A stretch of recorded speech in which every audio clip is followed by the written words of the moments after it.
പ്രാർത്ഥനകൾ അവസാനഘട്ട പ്രാർത്ഥനകൾ കഴിഞ്ഞ് പിതാവിൻ്റെ ഭൗതികദേഹം അടക്കം ചെയ്യുക എന്നുള്ള കർമ്മം മാത്രമാണ് ഇനി അവശേഷിക്കുന്നത്. അതിനായിട്ട് ക്രിസ്തുദാസി സമൂഹത്തിലെ സിസ്റ്റേഴ്സ് എല്ലാവരും ഉള്ളിലേക്ക് കടക്കുകയാണ്. അതിൻ്റെ ദൃശ്യങ്ങളാണ് നമ്മൾ കാണുന്നത്. ഒരുപാട് ആളുകൾ പുറത്ത് നിൽപ്പുണ്ട്. കാരണം ഒരുപാട് ആളുകൾക്ക് എല്ലാവർക്കും ഉള്ളിലേക്ക് കടന്നു വരുന്നതിന് ഒരുപാട് സ്ഥല പരിമിതിയുണ്ട്. അതുകൊണ്ട് തന്നെ ഒരുപാട് ആളുകൾ ഇപ്പോഴും പുറത്ത് കാത്തു നിൽക്കുന്ന അവസ്ഥയാണുള്ളത്. ഉള്ളിലേക്ക് ഇപ്പോൾ ക്രിസ്തുദാസി സമൂഹത്തിൻ്റെ സിസ്റ്റേഴ്സ് എല്ലാവരും ഉള്ളിലേക്ക് എത്തുന്നു. ക്രിസ്തുദാസി സമൂഹത്തിലെ സിസ്റ്റേഴ്സ് പിതാവിൻ്റെ ഭൗതിക ശരീരം ഏറ്റുവാങ്ങി അവർ അന്ത്യാഞ്ജലി അർപ്പിക്കുന്നതിൻ്റെ ദൃശ്യങ്ങളാണ് നമ്മളിപ്പോൾ കാണുന്നത്.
അതിശയമായ സർവേശ്വര,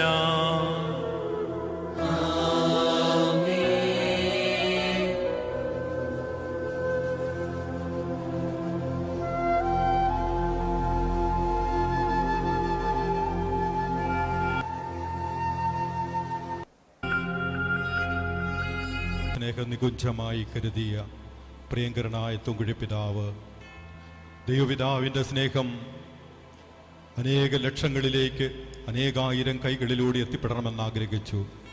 അതിനായി ക്രിസ്തുദാസി സന്യാസിനി സമൂഹത്തിന് രൂപം കൊടുത്തു. ആ ദൈവസ്നേഹത്തിൻ്റെ പ്രതിഫലനം കുറെ കൂടി മൂർത്തമാകണമെന്ന് ആഗ്രഹിച്ചുകൊണ്ട് ഹോം ഓഫ് ലവ് സ്നേഹത്തിൻ്റെ ഭവനം ഇവിടെ സ്ഥാപിതമായി. ആ സ്നേഹഭവനത്തിൽ ഉറങ്ങുവാൻ ക്രിസ്തുദാസി സന്യാസിനി സമൂഹത്തിൻ്റെ സ്ഥാപക പിതാവ് ഈ മണ്ണിനോട് ചേർന്ന് നമ്മുടെ ഹൃദയങ്ങളിൽ അലിയുവാൻ കാത്തു നിൽക്കുമ്പോൾ